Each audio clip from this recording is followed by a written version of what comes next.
Before he passed, Johnny Carson revealed 9 guests who were secretly gay. For 30 years, Johnny Carson invited America into his living room each night, creating the illusion of intimacy with Hollywood's biggest stars. But as the cameras rolled and millions watched at home, the legendary Tonight Show host was guarding explosive secrets that would have instantly destroyed the careers of his most famous guests. Johnny knew everything, revealed a former Tonight Show producer who worked closely with Carson during the 1970s and 80s. Stars would come on the show, charm the audience, talk about their marriages and romances, and Johnny would just smile, knowing their entire public persona was a carefully constructed lie. He took most of these secrets to his grave. In his final years, however, Carson became increasingly candid with his inner circle about the elaborate deceptions he had witnessed throughout his career, particularly about the true sexuality of beloved stars who spent decades living double lives, their authentic selves hidden behind studio-arranged marriages and carefully fabricated public images. Most shocking was his revelation about America's ultimate romantic leading man, the heartthrob who sat on Carson's couch multiple times discussing his marriage while living in terror that the host might ask one question that would expose his entire life as a studio-manufactured fiction. And the Hollywood golden couple whose legendary 26-year romance was celebrated as cinema's greatest love story, while Carson knew it was actually an elaborate arrangement allowing both stars to hide their true sexuality from an unforgiving public. These weren't just casual secrets or industry gossip, they were life and death matters in an era when exposure meant instant career death, public humiliation, and potentially even criminal prosecution. The weight of carrying these secrets, of conducting interviews knowing the fundamental dishonesty at their core, weighed heavily on Carson as he reflected on his legacy in his final years. But first, let's explore the most shocking revelation of all: how America's most desired leading man maintained an elaborate fiction through a studio-arranged lavender marriage while living in constant fear of exposure on television's most-watched talk show. The score adds up to this. You're all there is for me.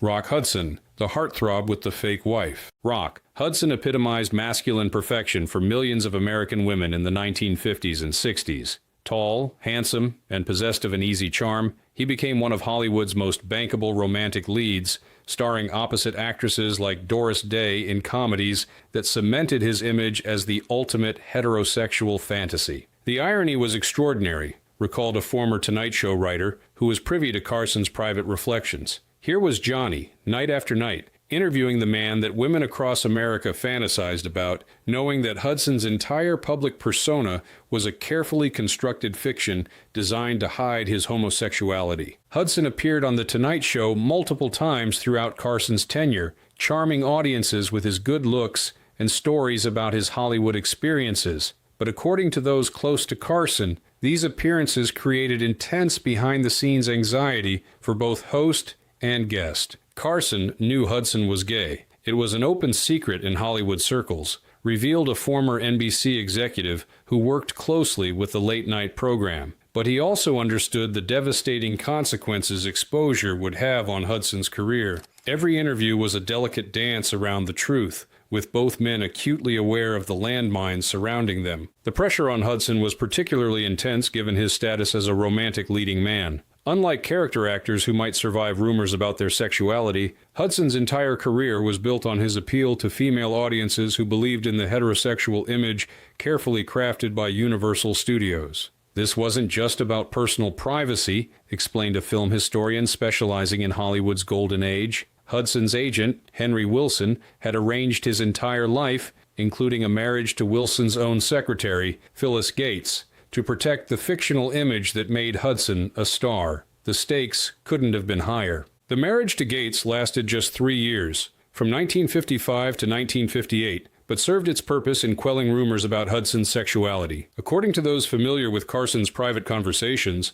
the host found these studio-arranged lavender marriages particularly disturbing aspects of Hollywood's star system. Johnny described it as institutionalized lying, said a longtime friend of the late-night host. He wasn't judgmental about anyone's sexuality, but he was troubled by the elaborate machinery designed to deceive the public. As someone who interviewed people for a living, being forced to participate in these fictions bothered him more than people realized. The tragic culmination of Hudson's double life came in 1985 when he died of AIDS-related complications, becoming one of the first major celebrities to succumb to the disease. His illness and subsequent death forced a public reckoning with his sexuality that he had spent his entire career trying to avoid. Carson was deeply affected by Hudson's death, noted a producer who worked on The Tonight Show during this period. He felt that Hudson had been trapped in a system that denied him the dignity of living authentically, and he saw his own role in maintaining these fictions as increasingly problematic as he got older. This complex relationship between public image and private truth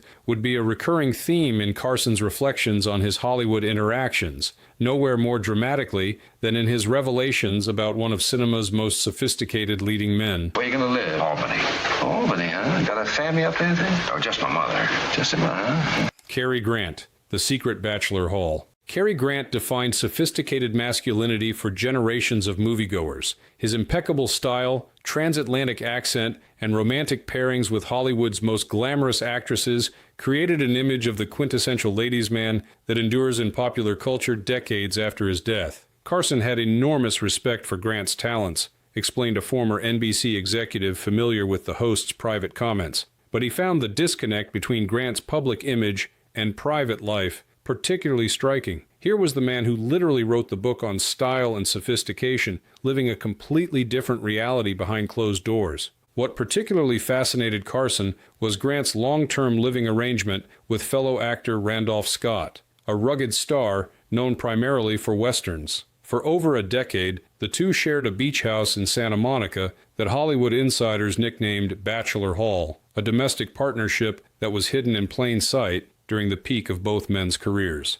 Johnny would tell the story of interviewing Grant and having to pretend he didn't know about the relationship with Scott, revealed a writer who worked closely with Carson. He found it surreal to discuss Grant's marriages. He had 5 over the course of his life, knowing that the most significant relationship in his life was with another man. What made the Grant-Scott relationship especially intriguing was how visible it was while remaining officially denied. The two weren't exactly hiding. They posed for domestic photographs together that were published in fan magazines, showing them exercising, preparing meals, and relaxing at home in ways that clearly suggested a domestic partnership rather than mere friendship. Carson found those publicity photos fascinating, said a friend who discussed Hollywood history with the host. They showed the two men in bathrobes, having breakfast together, working out together, lounging by their pool, images that today would be instantly recognized as depicting a couple. Yet the studios managed to present them as bachelor buddies sharing expenses. Grant maintained a carefully constructed public image through 5 marriages to women throughout his career. These marriages, especially in Grant's case,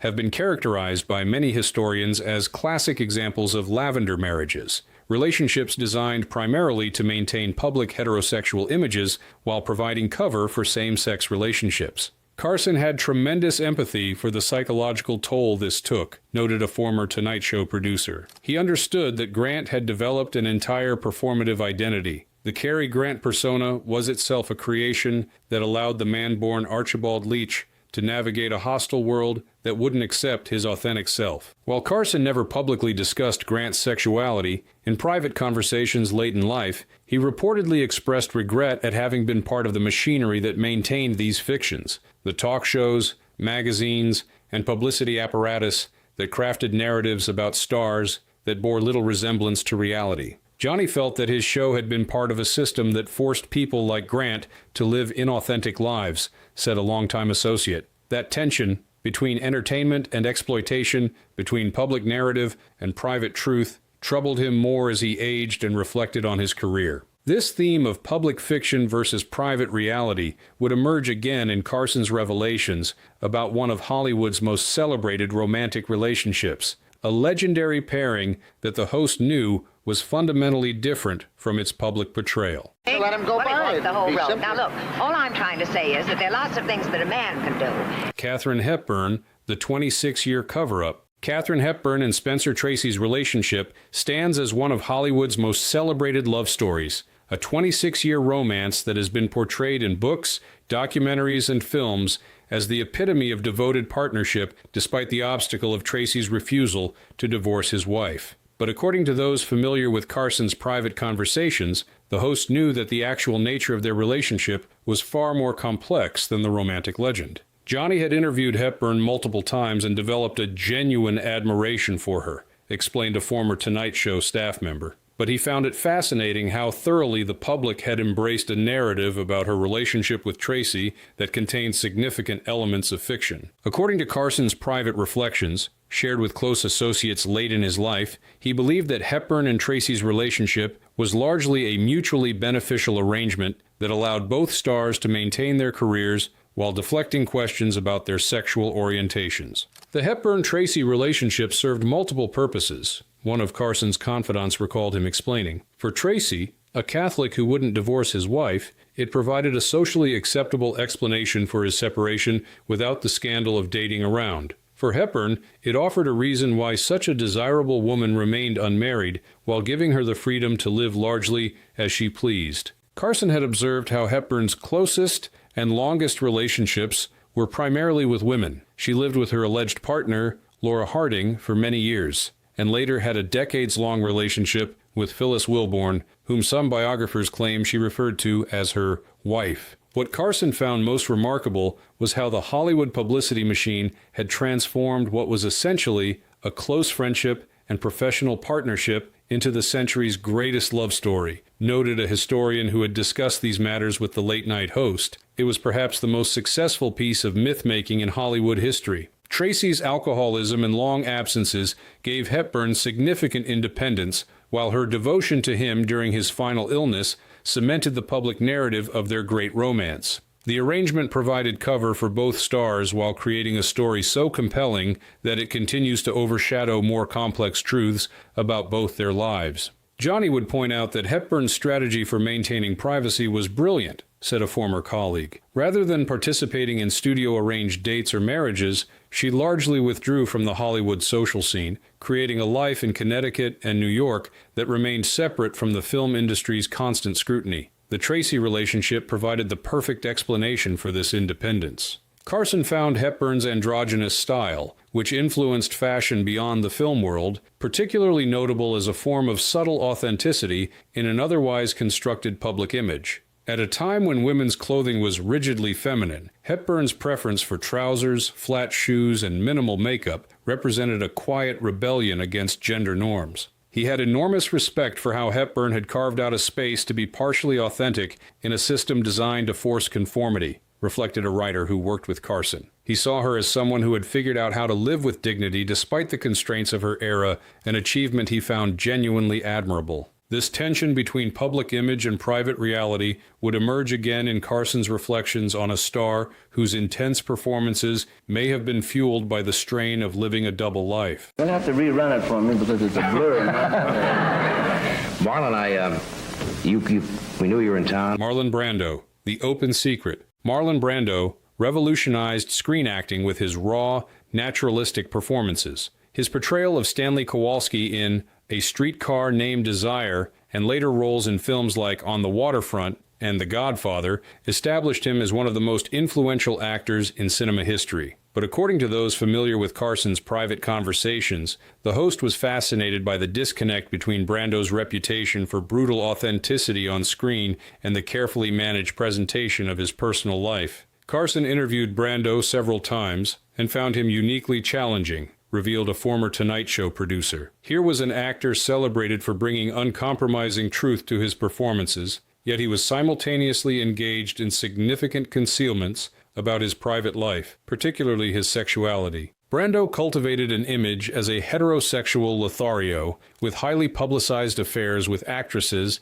and a series of marriages that produced numerous children. Yet Carson reportedly knew, as did many in Hollywood, that Brando's sexual life was far more complex and fluid than his public image suggested. Johnny would comment on the irony, said a writer who worked closely with the host. Brando was celebrated as the harbinger of a new, more authentic approach to acting, the man who stripped away artifice from performance. Yet in his personal life, he maintained significant fictions about who he really was and who he loved. In his later years, Brando became somewhat more open about his sexuality, acknowledging in interviews that he had had sexual relationships with men. But during the height of his fame in the 1950s and 60s, this aspect of his life remained carefully obscured, with studio publicity departments emphasizing his marriages and heterosexual relationships. Carson saw Brando as someone who had found a unique balance, noted a friend of the late-night host. He created enough of a traditionally masculine persona to protect himself from scrutiny, while gradually pushing the boundaries of what could be acknowledged. It was a sophisticated navigation of a treacherous cultural landscape. Rumors about Brando's relationships with other male stars, including James Dean, circulated throughout Hollywood for years. According to those familiar with Carson's reflections, the host was particularly interested in how these relationships intersected with the creation of American concepts of screen masculinity. Johnny found it fascinating that the two actors who redefined American masculine identity on screen, Brando and James Dean, were both allegedly engaged in relationships that would have shocked the audiences who idolized them, explained a former NBC executive. It represented a profound disconnect between cultural image and reality that he found both disturbing and revealing. This theme of image versus reality would continue in Carson's reflections on another iconic rebel whose brief career was surrounded by rumors about how he advanced in Hollywood.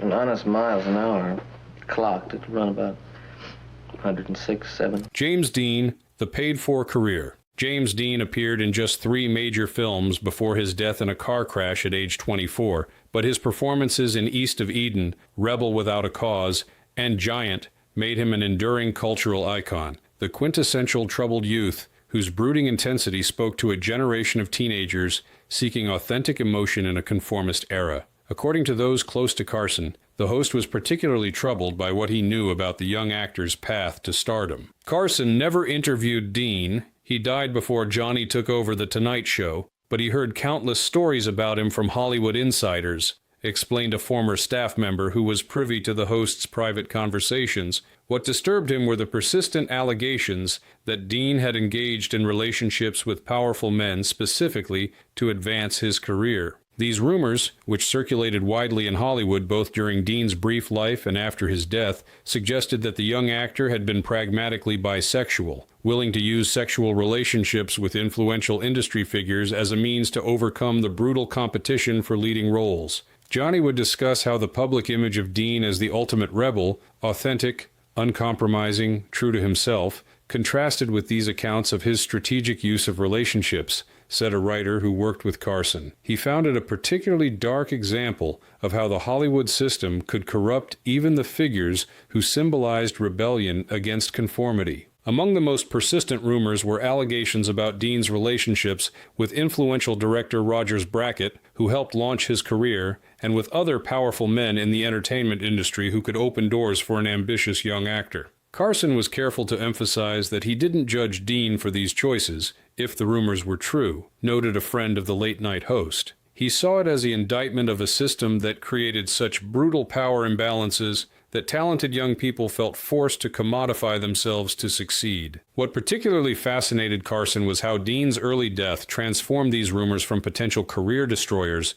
into elements of his mystique. Because he died young, Dean was never forced to navigate the complexities of fame in the way contemporaries like Brando did, his image frozen at the moment of greatest promise and possibility. Johnny observed that death had protected Dean from the scrutiny that might have exposed aspects of his life that would have been unacceptable to his fans, said a former colleague. The tragedy of his early death created a protective mythology that allowed multiple narratives about his life to coexist without resolution. This transformation of potentially damaging truth into romanticized legend represented for Carson a particularly potent example of Hollywood's to reshape reality to serve its commercial and cultural interests, a theme that would emerge again in his reflections on one of cinema's most provocative international stars. Well, one gonna always say only hello. That's all. You have been, Marlene Dietrich, the ultimate androgyne. Marlene Dietrich brought European sophistication and an air of sexual mystery to Hollywood that fascinated American audiences. From her breakthrough role in The Blue Angel to her collaborations with director Josef von Sternberg, Dietrich cultivated an image of transgressive glamour that pushed boundaries in ways few American-born stars dared to attempt. Carson interviewed Dietrich multiple times and developed a genuine admiration for her authenticity, revealed a former Tonight Show producer. He found it remarkable that she had managed to be relatively open about her fluid sexuality at a time when such honesty would have destroyed an American star's career. Unlike many of her Hollywood contemporaries, Dietrich made little effort to hide her bisexuality from industry insiders. While married to Rudolf Sieber from 1923 until his death in 1976, she had well-documented affairs with both men and women, including relationships with actresses and female writers that were known within certain circles. What impressed Johnny was Dietrich's refusal to be shamed, explained a writer who worked closely with Carson. She developed a persona where her sexual sophistication and European background created a space for her to live more authentically than most American stars could risk. Her marriages provided sufficient cover for her to pursue relationships that reflected her true desires. Dietrich's style, her penchant for wearing men's suits, her deep voice, her assertive personality, incorporated elements of androgyny into her star image, transforming what might have been scandalous into a tantalizing aspect of her appeal. She made her ambiguity part of her mystique, turning potential vulnerability into a strength. Carson saw Dietrich as someone who had figured out how to hide in plain sight, noted a cultural historian who discussed Hollywood history with the host. She didn't deny her nature, she stylized it, making her fluid sexuality part of her exotic appeal to American audiences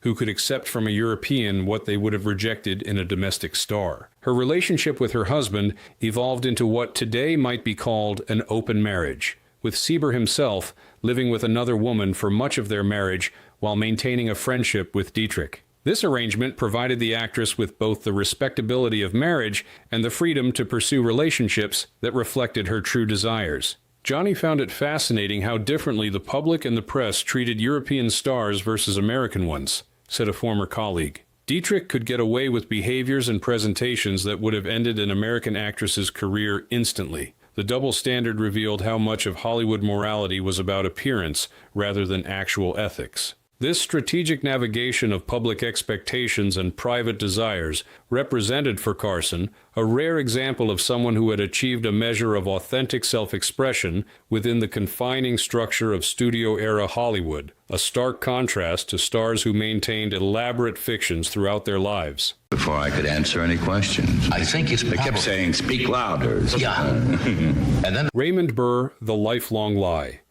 Raymond Burr became one of television's most beloved figures through his portrayal of the brilliant defense attorney Perry Mason and later as the wheelchair-using detective Robert Ironside. His authoritative presence and commanding voice made him instantly recognizable to millions of viewers who welcomed him into their homes weekly for decades. Carson interviewed Burr multiple times over the years, revealed a former Tonight Show staff member. What he found remarkable was the elaborate fictional biography Burr had constructed to hide his homosexuality, an entire fabricated life story that Johnny had to pretend to believe during their on-air conversations. According to those familiar with Carson's private reflections, the host was particularly struck by the extent of Burr's deception. The actor claimed to have been married 3 times, with his first wife and their son allegedly killed in a plane crash during World War II. He spoke of military service that never happened and battle wounds he never received. None of it was true. Johnny described it as interviewing a character rather than a person, said a producer who worked closely with Carson. He found it profoundly sad that Burr felt compelled to invent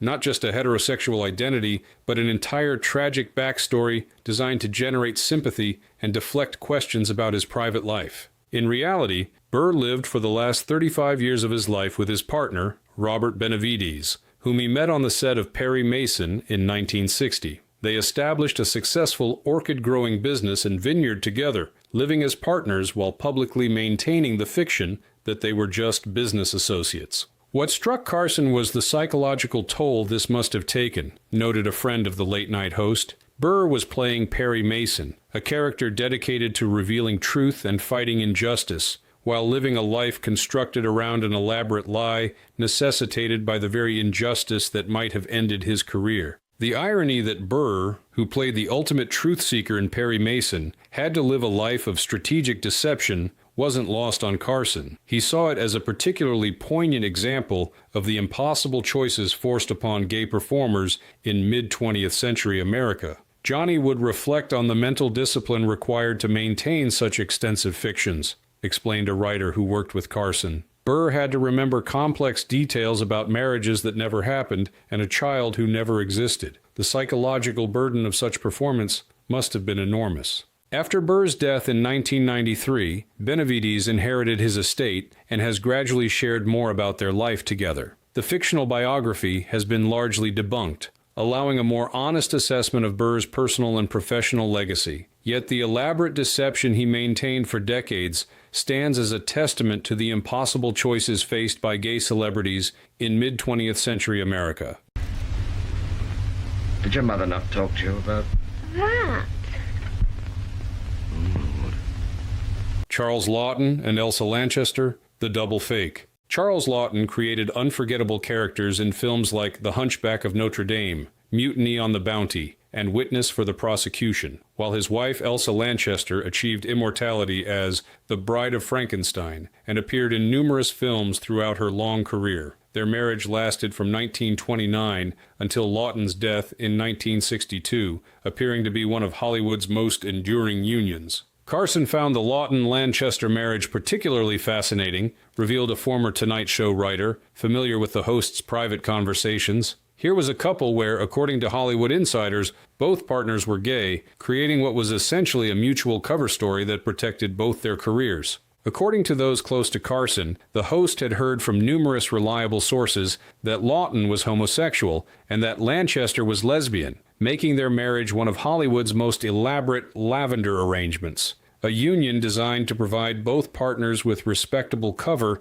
while allowing them private freedom. Johnny interviewed Lanchester several times after Laughton's death, noted a producer who worked on these segments. He found it remarkable how she had developed a public persona that honored her marriage while carefully avoiding details that might contradict the official narrative of their relationship. What made the Laughton-Lanchester partnership particularly notable was its longevity and apparent functionality. Unlike some studio-arranged marriages that collapsed under the weight of their artificiality, the two actors maintained their union for over 3 decades, developing what appears to have been a genuine friendship and creative partnership despite the absence of romantic or sexual connection. Carson saw their relationship as a creative solution to an impossible problem, explained a friend who discussed Hollywood history with the host. In an era when being gay meant career death, they created a supportive partnership that allowed both of them to thrive professionally while providing mutual protection. Lanchester's 1983 autobiography,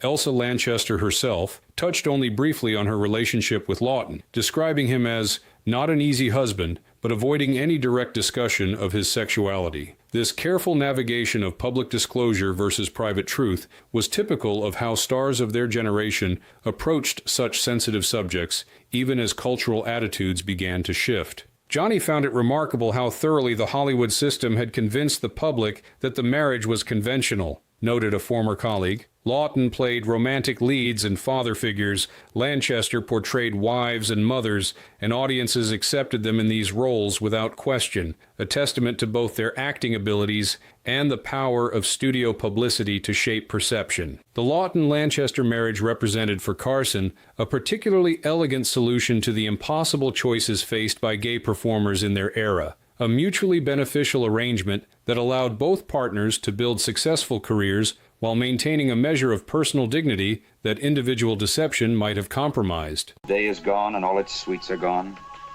Sweet voice, sweet lips, soft hand and softer breast. Tyrone Power, the matinee idol's secret escapes. Tyrone Power's striking good looks made him one of 20th Century Fox's most valuable assets throughout the 1930s, 40s, and 50s. His chiseled features and romantic appeal made him a natural for swashbuckling roles in films like The Mark of Zorro and Blood and Sand, while his dramatic talents shone in more serious works like Witness for the Prosecution. Carson never interviewed Power, who died in 1958 before Johnny took over The Tonight Show, explained a former staff member familiar with the host's reflections. But he heard numerous stories about him from Hollywood veterans who appeared as guests, creating a portrait of a star who lived a classic double life. According to those close to Carson, the host was particularly struck by how Power, whose image was built entirely around his appeal to women, reportedly maintained a carefully compartmentalized existence, with relationships with men conducted with extraordinary discretion, while studio publicity departments arranged dates with actresses to maintain his public image. What fascinated Johnny was how completely Powers' public and private lives were separated, noted a writer who discussed Hollywood history with Carson. During the day, he was the ultimate heartthrob, the man whose face launched 1,000 fan clubs. At night, according to Hollywood insiders, he sought companionship that would have instantly destroyed that carefully constructed image. Powers' marriages, to French actress Annabella, to Mexican actress Linda Christian, and finally to Debbie Ann Menardos, provided necessary cover throughout his career. These relationships, particularly his 7-year marriage to Annabella, helped maintain the fiction of conventional heterosexuality that his career required. Carson reflected on the psychological complexity of such arrangements, said a friend of the late-night host. Many of these marriages weren't simply for show. They involved real emotional connections and resulted in children. The human reality was far more nuanced than simple deception, reflecting the limited options available to stars who didn't fit neatly into societal expectations. What made Powers' case particularly notable was how his extraordinary physical beauty created both opportunity and danger. His looks opened doors to stardom while simultaneously placing him under intense scrutiny, with audiences and fans developing possessive feelings about his romantic life that made authentic self-expression impossibly risky. Johnny would observe that the more physically perfect the star, the less freedom they had, explained a former producer. Powers' face was literally his fortune, creating expectations that became a prison. The irony that his beauty simultaneously created privilege and constraint wasn't lost on Carson. Powers' premature death at age 44 from a heart attack cut short both his career and any possibility that he might have navigated the cultural changes that would begin to create more space for authentic self-expression in later decades. Like many of his contemporaries, he went to his grave with significant aspects of his life hidden from the public that had adored him.